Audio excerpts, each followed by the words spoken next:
Olá, pessoal. Vamos hoje ao estudo de trabalho e potência.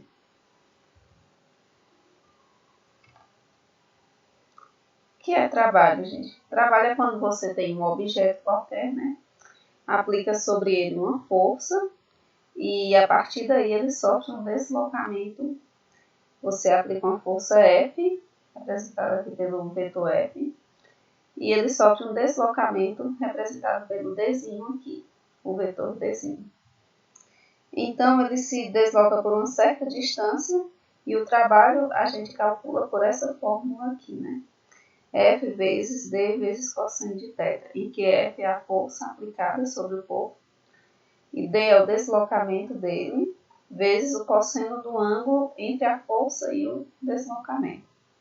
Aqui a gente tem a representação dessa força e do deslocamento do corpo, né? Então, o trabalho, que é representado por essas duas letras, ele pode ser representado por esta ou por esta outra letra aqui, é uma grandeza escalar. O trabalho pode ser positivo, negativo ou nulo, né? Depende somente do ângulo que foi estudado no caso. Então, a força e o deslocamento, eles são grandezas vetoriais, são dados em módulos. Então, vai depender somente do sinal do cosseno do ângulo aqui. Nesse caso, o ângulo é θ.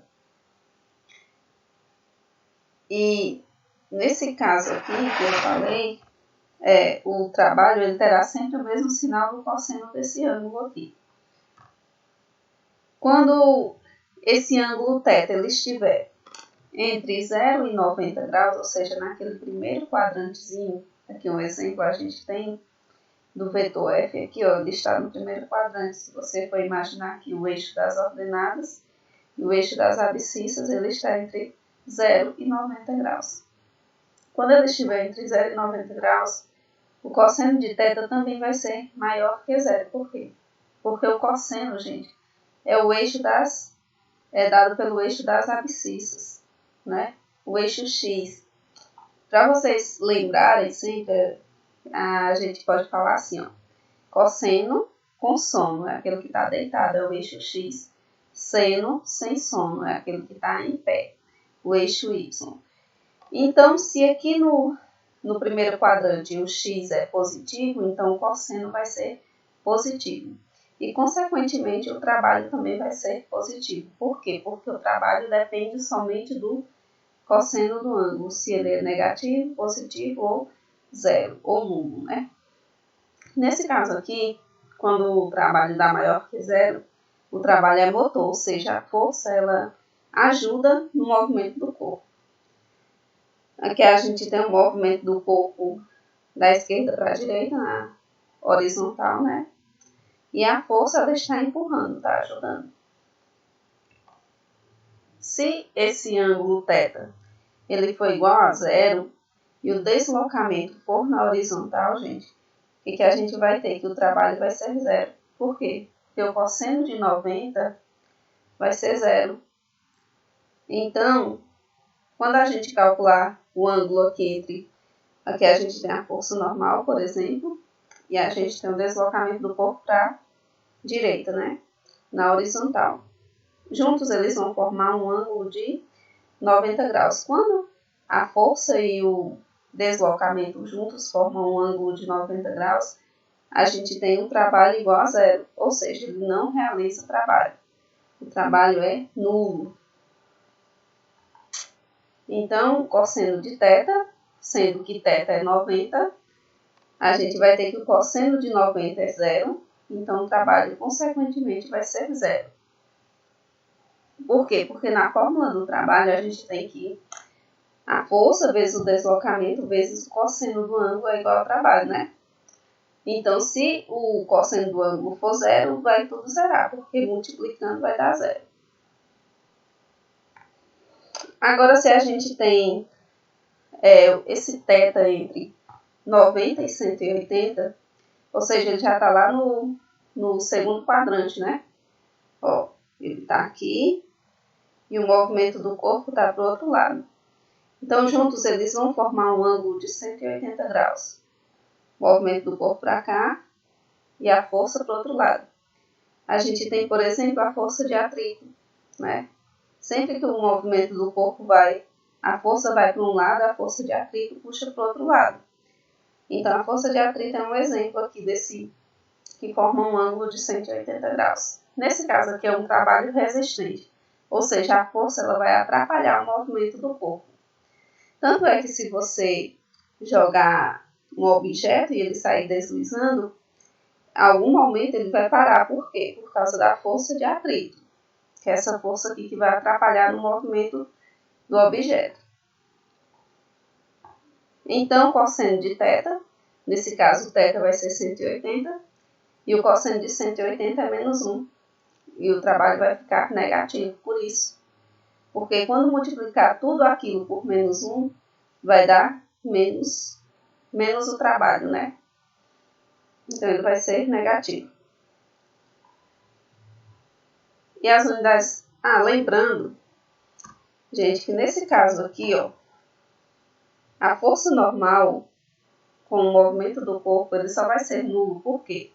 Porque o corpo está deslizando na horizontal e a normal é vertical.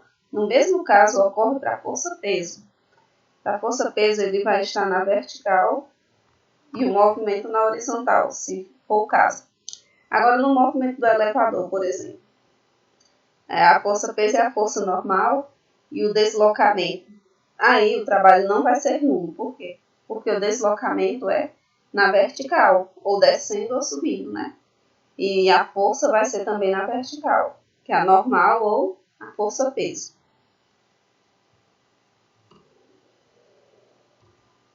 Aqui a gente tem as unidades de medidas no SI. A força é dada em Newton. Gente, sempre que a gente for representar as unidades de medidas, a gente coloca assim, ó, entre colchetes, tá bom? Que está representando que você vai dizer que é a unidade de medida disso aqui. No caso do F, que é a força, a unidade de medidas é em Newton, o deslocamento é em metros e o trabalho é Newton vezes metro. Por quê? Porque o trabalho é força vezes o deslocamento, né? E a gente pode achar também quilograma vezes, resolvendo isso aqui, vai dar quilograma vezes metro, que no final vai dar o joule. Então, o trabalho Newton vezes metro vai dar o joule. A gente tem aí o gráfico da força constante, que é dado pela força pela distância, né? Deslocamento aqui. E calculando essa área aqui, a gente vai obter o trabalho.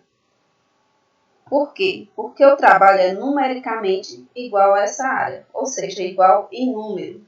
Quando eu digo que uma coisa é igual em número a outra, quer dizer, por exemplo, eu não quero dizer que são a mesma grandeza, que eles façam parte da mesma grandeza, mas quer dizer que eles são iguais em números. Por exemplo, eu tenho 5 cadeiras e a área desse gráfico, por exemplo, é 5, né? Se a área do gráfico é 5. Então, eles são iguais em números. Agora, quando a gente tem... outra força bem aqui que é importante eu lembrar para vocês é a força centrípeta. Vou mostrar bem aqui, que é interessante.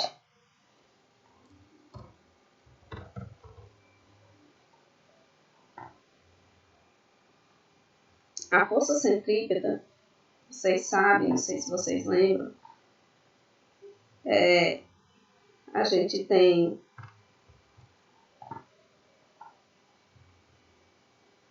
uma curva, né? Para a força centrípeta agir, sempre tem que haver uma curva. Deixa eu parar aqui.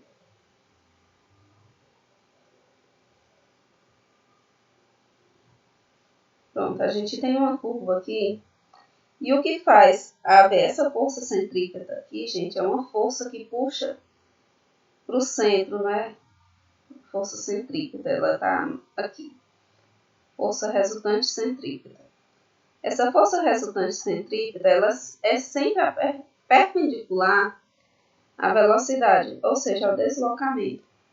E o que acontece? Quando a força é perpendicular ao deslocamento, o trabalho vai ser 0. Então, o trabalho da força resultante centrípeta vai ser 0.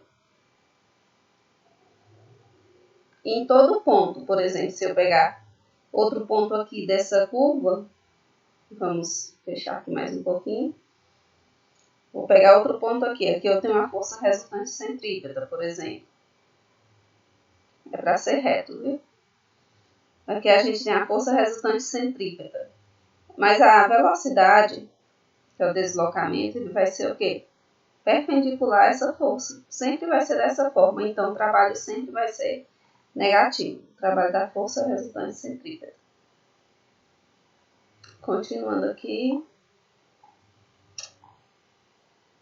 E quando a força for variável? A gente estudou até aqui quando a força fosse constante, né? Dá para a gente calcular por aquela forma, que é F vezes D vezes cosseno do ângulo. Agora, quando a força for variável, não dá para a gente calcular por aquela forma. A gente vai ter que calcular a área do gráfico.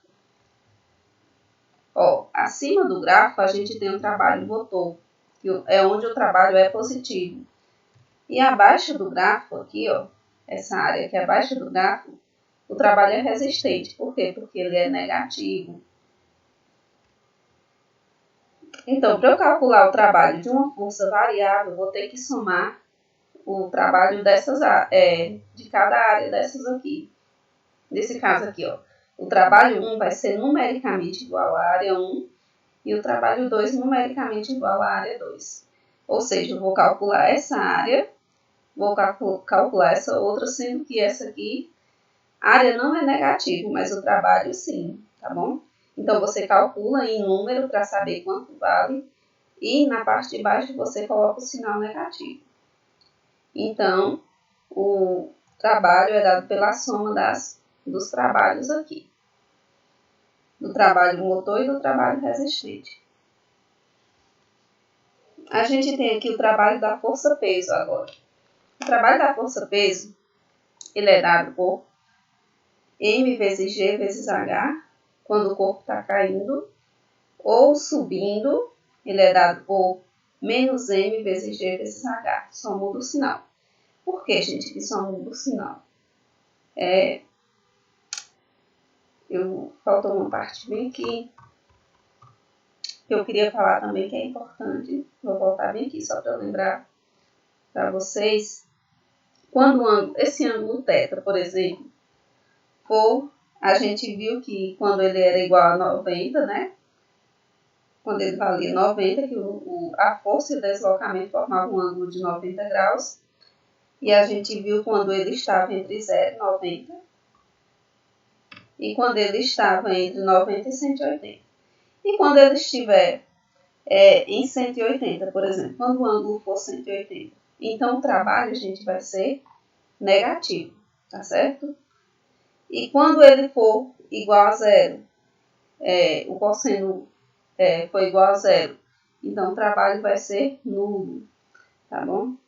Quando, por exemplo, eles estiverem no mesmo sentido e na mesma direção, a força e o deslocamento, assim, ó, força e deslocamento no mesmo sentido e na mesma direção, eles vão formar um ângulo de 0 graus. Então, o cosseno de 0 vai ser igual a 1 e o trabalho vai ser força vezes o deslocamento. E quando eles juntos eles estiverem na mesma direção, mas em sentidos opostos, eles vão formar um ângulo de 180, a força para um lado e o deslocamento para o outro, né, no caso. E formando um ângulo de 180, o trabalho vai ser negativo.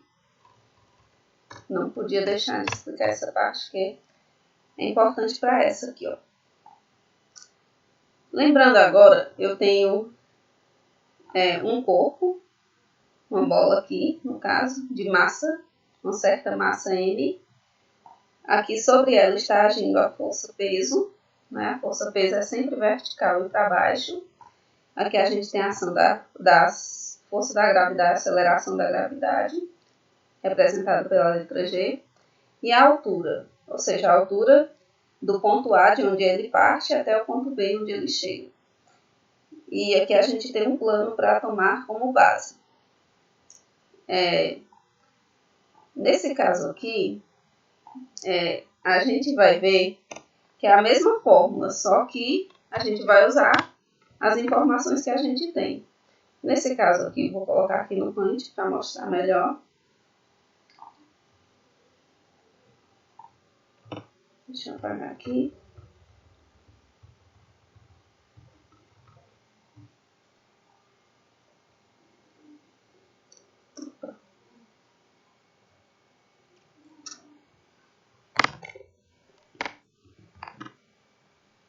Vou mostrar aqui por que a força-peso ela dá essa fórmula aqui. Então, a gente sabe que o trabalho é dado pela força.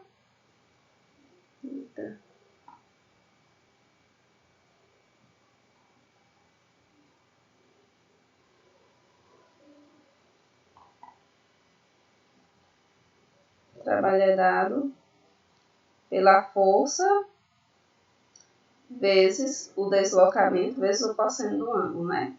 Vamos chamar esse ângulo aqui de θ. Cosseno de θ. Aqui, a força que está agindo nesse caso aqui é a força-peso, o trabalho da força-peso. Então, a força-peso a gente sabe que é M vezes G, não é mesmo? M vezes G. E o deslocamento, gente, o deslocamento aqui, ó, cadê? O deslocamento aqui é o H, ó, é a altura. O que ele se desloca vai ser a altura. Vezes cosseno do ângulo. Nesse caso aqui, vou deixar apagada essa parte bem aqui para eu mostrar para vocês primeiro. O ângulo aqui, nesse caso, ó, eu tenho a força-peso para baixo e o deslocamento para baixo. Então, o ângulo entre eles vai ser zero, porque eles vão estar assim, né? Eles vão estar os dois para baixo, então o ângulo entre eles vai ser zero. E o cosseno de zero é igual a 1. Por isso que o trabalho vai ser igual a M vezes G vezes H, quando ele estiver descendo, nesse caso aqui. E quando ele estiver subindo, o que vai mudar? Vai mudar o quê? Que o cosseno do ângulo vai ser 180. E o cosseno de 180 é menos 1. Por isso que a expressão aqui vai ficar negativa. Porque quando multiplicar pelo cosseno do ângulo, que é menos 1, vai ficar negativo. Vamos continuar aqui. E o trabalho, gente, da força-peso, ele não depende da trajetória. Tanto faz ser reto, como a gente viu aqui, ou ele pode ter várias curvas, né? Pode ter várias trajetórias diferentes. Não vai mudar porque ele não depende da trajetória e, portanto, ele é considerado como uma força conservativa. O que é uma força conservativa? É uma força que não depende, que o trabalho não depende da trajetória. Então, o trabalho da força-peso é dado por mais ou menos M vezes G vezes H. A gente tem agora o trabalho da força elástica. Gente, a força elástica é a força que há em molas, em elásticos, né? Coisas que esticam e que tem a força restauradora, ou seja, eles querem sempre voltar ao seu estado de equilíbrio. Que, por exemplo, quando você comprime uma mola, a tendência dela é querer voltar ao estado inicial dela, né? Ou então, quando você estica a mola, ela também tem aquela tendência de querer voltar ao que era antes.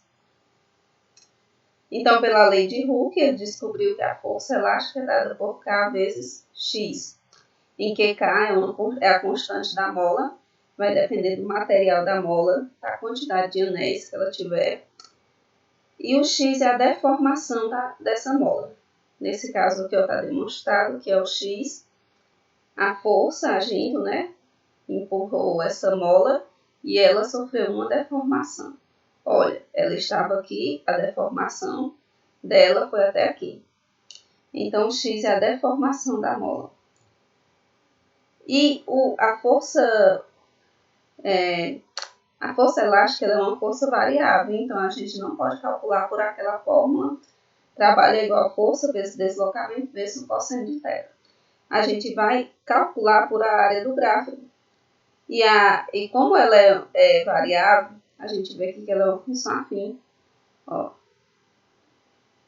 é uma função afim. Nesse caso aqui, ela forma abaixo do gráfico aqui, da função, vai formar um triângulo. Se eu tenho um triângulo, eu vou calcular a área do gráfico por a área do triângulo, que é base vezes a altura, dividido por 2. Gente, outra coisa importante sobre a mola, deixa eu lembrar aqui vocês, é que quando a mola, nesse caso aqui, se eu comprimo essa mola, a força elástica ela tende a querer voltar ao normal, ou seja, quando eu comprimo, a força vai ser do outro lado, tá certo? Então, a força que eu coloco vai ser contrária à força da mola. Se eu puxo essa mola também, a tendência dela é querer retornar. Então, a força elástica também vai ser contrária à minha força, que é a força do operador. Então, o trabalho do operador sempre vai ser contrário ao do sinal contrário, eu quero dizer, né? Sinal contrário à força elástica. Agora, se eu pego, por exemplo, uma mola, esse objeto que está acoplado aí, a mola, puxo e deixo ele voltar sozinho, aí, nesse caso, o deslocamento e a força estão no mesmo sentido. Nesse caso, o trabalho não vai ser negativo, vai ser positivo, tá certo? Porque o deslocamento e a força estão no mesmo sentido. Já no caso da compressão e de você esticar, vão ser forças opostas, com sentidos opostos. E nesse caso, o trabalho vai ser negativo.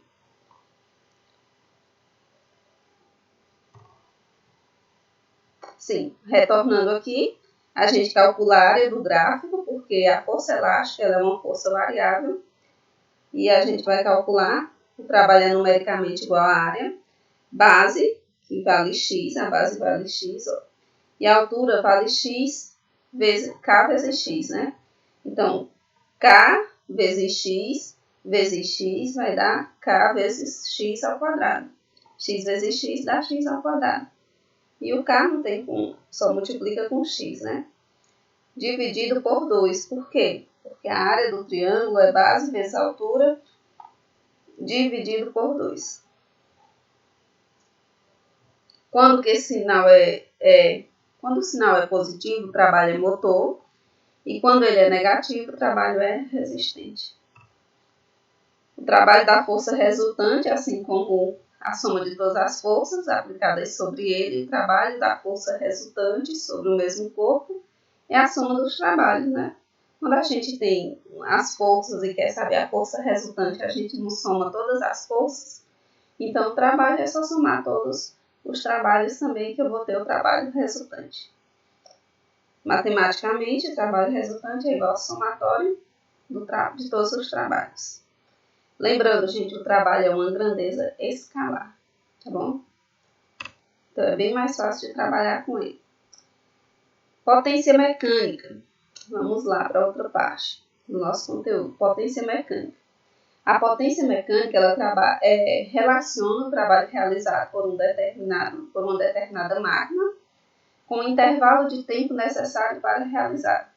Quanto mais rápido o trabalho for realizado, maior é a potência da máquina. Por exemplo, gente, se eu tenho uma furadeira, quanto mais rápido ela furar uma parede, maior vai ser a potência dela, não é mesmo? Por quê? Porque ela vai trabalhar em menos tempo. Agora, se eu pego uma furadeira que ela é menos potente, ela vai levar mais tempo para furar aquela parede. Então, o trabalho é realizado por uma máquina com um intervalo de tempo necessário para realizá-lo. Ou seja, quanto ela vai demorar para realizar aquele trabalho, né? Então, a gente pode relacionar a potência média por delta variação de energia dividido por ΔT, que é o tempo, ou módulo do trabalho dividido por ΔT, porque a potência tem que ser positiva. No SI, as unidades usadas para a potência média é o watt, representado por W, né? Para o trabalho é o joule e para o ΔT o segundo. Simbolicamente, se eu tenho que a potência é igual ao trabalho dividido pelo tempo, então vai ser watts igual a joule dividido por segundo. Gente, isso é muito importante vocês lembrarem. Que o joule, gente, que o watt, quer dizer, é o joule dividido por segundo, porque na questão pode vir o joule, pode vir um segundo, aí você vai saber quantos watts são, né? Na questão, às vezes, não dá tantos watts. Vai dar o quê? Vai dar o joule, é o trabalho, né, no caso, e os segundos. Aí você vai ter que saber mais ou menos. Se a taxa da energia transformada em cada unidade de tempo for constante, então a potência será constante. E então a potência vai ser constante, e nesse caso vai ser igual à potência média. Existem ainda, gente, outras unidades, como o HP, que é o Horsepower Power, que é aproximadamente 746 watts, e o cavalo vapor, que é o CV, que é aproximadamente 735 watts. Em muitas aplicações, a gente aproxima esse HP e o CV para 750 watts, mas nem sempre eles consideram isso, né? Gente, quando as máquinas foram criadas, o pessoal que criaram as máquinas, eles precisavam assim, de algo para comparar, para conseguir vender as máquinas, né? Eles comparavam isso, a potência das máquinas, a cavalos, que era mais conhecido na época, né? Então, por isso que eles colocaram isso aqui, horsepower ou cavalo vapor. Eles comparavam as máquinas a potência da máquina a quantos cavalos, né, precisariam para fazer aquele trabalho. Agora a gente vai ver a relação entre potência e força e potência instantânea. Então, a gente sabe que a potência é o trabalho, módulo do trabalho dividido por a variação do tempo, né? E a gente sabe que o trabalho é força vezes o deslocamento vezes o cosseno de θ. Só que o deslocamento, o Dzinho, foi mudado por ΔS, mas é a mesma coisa. Porque o ΔS é o deslocamento. Nesse caso aqui, a gente tem uma força, tem um bloquinho, atua uma força sobre ele, com a velocidade inicial, ele sofre um deslocamento e vai ter uma nova velocidade. Nesse caso aqui, ó, o ΔS sobre o ΔT lembra o que, gente? Velocidade média, né? Então, no lugar do ΔS sobre o ΔT, foi substituída a velocidade média. Então, vai ficar F vezes velocidade média vezes cosseno de θ. Só isso. E na potência instantânea, a gente vai mudar a potência média por a potência instantânea e a velocidade média pela velocidade instantânea, ou seja, a velocidade naquele instante. E a potência também naquele instante. Agora aí a gente tem a relação entre potência e força. Potência e força foi essa daqui, tá certo? Agora a gente vai ver o rendimento de uma máquina. Nesse caso aqui a gente tem o PT, que é a potência total. Aqui é a potência útil, PU, e a potência dissipada, o PD. Dissipada, gente, é o que é perdido na forma de calor, por exemplo. A gente tem que o rendimento, para a gente calcular o rendimento de uma máquina, a gente vai calcular por essa forma, PU sobre PT. Por quê, gente? O rendimento é quanto aquela máquina consegue usar do que ela pega no total. Ou seja, o quanto ela é boa, né? O rendimento dela, quanto ela é precisa. Mas vamos lembrar que nenhuma máquina ela é 100%, ou seja, tudo que ela pega sempre vai ter uma perca aqui, ó, na potência dissipada. Sempre vai ter, nem que seja mínima ou mais, sempre vai ter uma perca e ela vai usar uma parte e a outra vai ser perdida para o ambiente. Então, a potência, o rendimento é dado pela potência útil, ou seja, que ela utiliza, dividido pelo total. E é isso, gente. Bons estudos para vocês. Espero que vocês tenham entendido. Qualquer dúvida, estarei na nossa aula online daqui a pouquinho. Tchau!